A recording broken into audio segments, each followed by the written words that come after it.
We lost our baby. Hello and welcome. I'm very happy you are here today.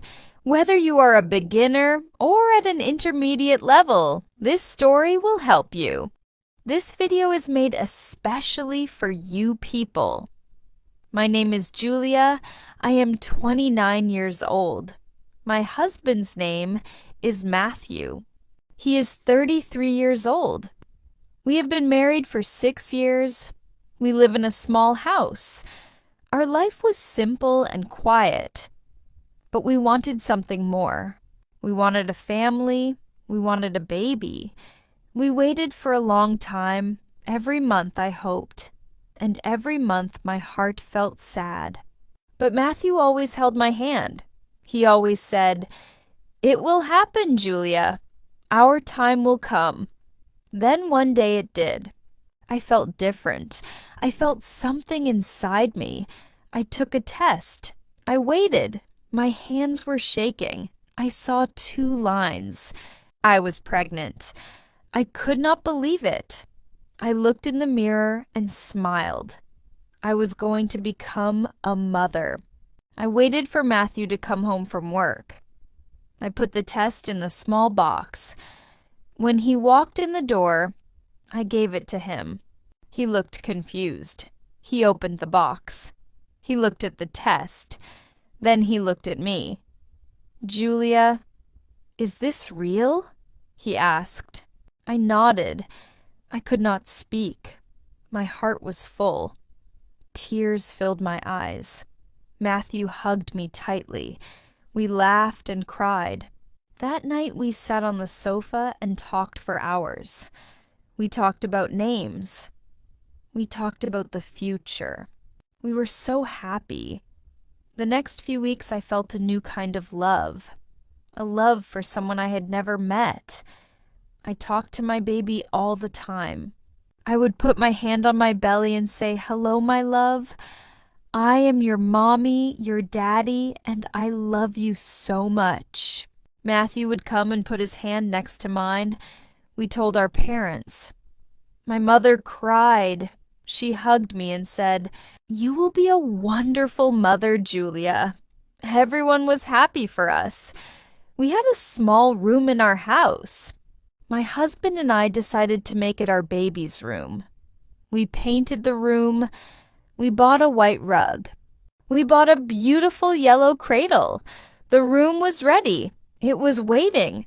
The weeks passed. My belly grew. I could feel the baby move. Matthew would press his ear to my stomach. He would wait. Then he would smile. "I felt it," he would say. "I felt our baby." We went to the doctor for our checkups. The doctor listened to the baby's heartbeat. The doctor smiled and said, "Your baby is very healthy." We were so relieved. Our next appointment was a special one. We were going to see if it was a boy or a girl. We did not care. We just wanted to see our child. I was so happy. I could not sleep the night before. We went to the doctor's office. I lay down on the table. Matthew held my hand. The doctor was quiet. My heart began to beat fast. Something was wrong. I looked at Matthew. His face was pale. He was looking at the doctor. The doctor's face was sad. She was not smiling anymore. She turned to us. She took a deep breath. Then she spoke. "I'm so sorry, Julia Matthew. There is no heartbeat." I froze. "No heartbeat? Maybe the machine is broken. Please check again." She checked again. Matthew held my hand. The doctor finally looked at me. Her eyes were sad. "The baby is gone, Julia. I am so sorry." My world stopped. My heart stopped beating. I couldn't breathe. I don't remember much about leaving the hospital. I remember Matthew drove. I looked out the window, but I saw nothing. My mind was empty. My body was empty. My heart was empty. We were going home, but our home was not a happy place anymore. When we walked through the front door, Matthew held me. I began to cry. I cried for my baby. I cried because I did not know how to live after this. And then I saw it. The door to the baby's room was open. The empty cradle, I couldn't breathe. I turned away. I could not look at it. The cradle was empty, and it would stay empty. "Close the door, Matthew," I said. "Please close the door." He went and closed the door. The days after that were a blur. I stayed in bed all day. My heart felt heavy. Matthew was a good husband. He brought me food. He sat with me. He held my hand when I cried. He was broken too, but he was trying to be strong for me. Our parents came. They were so sad. People called. They said, "I'm sorry for your loss." They said, "You are young. You can try again." I know they wanted to help, but their words hurt. Try again. How could I try again? I didn't want another baby. I wanted my baby, the baby I loved, the baby I lost. Weeks turned into months. I began to get out of bed. I began to eat. I even smiled sometimes, but it was a sad smile. I saw mothers with their babies in the park. I saw pregnant women in the grocery store. I felt so alone. Matthew went back to work. He tried to make our life normal again. We watched movies, we ate dinner together, but there was always a sadness between us. He was grieving too, but in a different way. He was quiet. He kept his pain inside. One evening, I was in the kitchen washing dishes. I looked out of the window at our garden. It was messy. The flowers were dying, and I began to cry. Matthew came in. He didn't say anything. He just put his arms around me. "I miss our baby so much, Matthew," I said. He kissed me on my forehead, and then I felt something wet on my shoulder. He was crying too. We stood there for a long time, holding each other and crying. And in that moment, I no longer felt alone.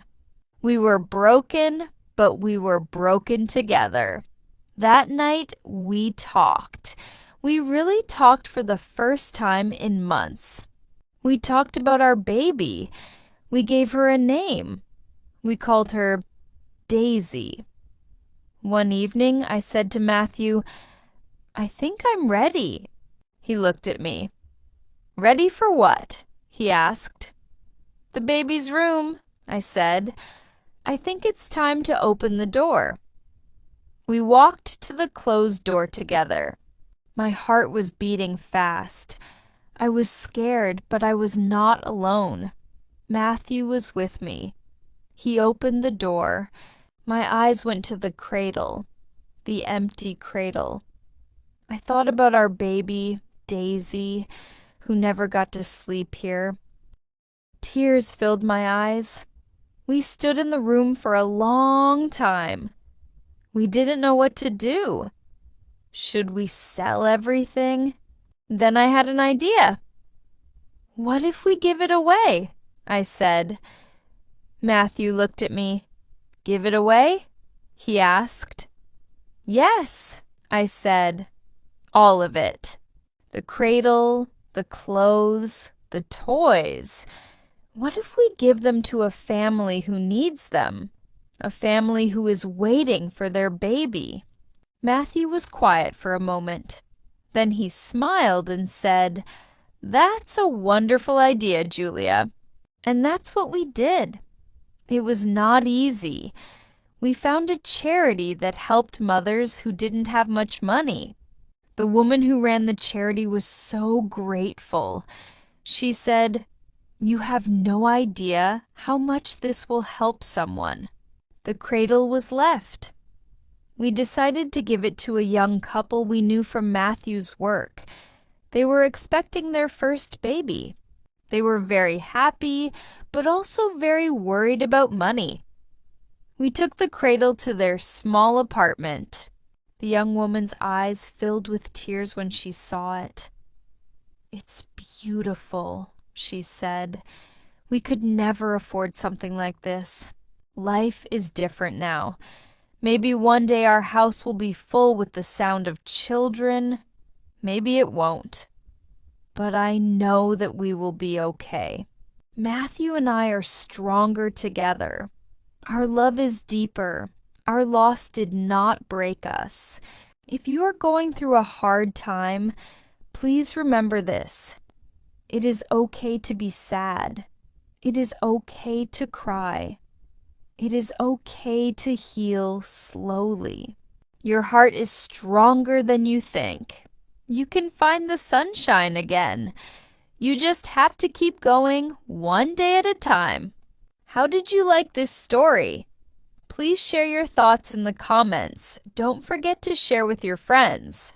Thank you.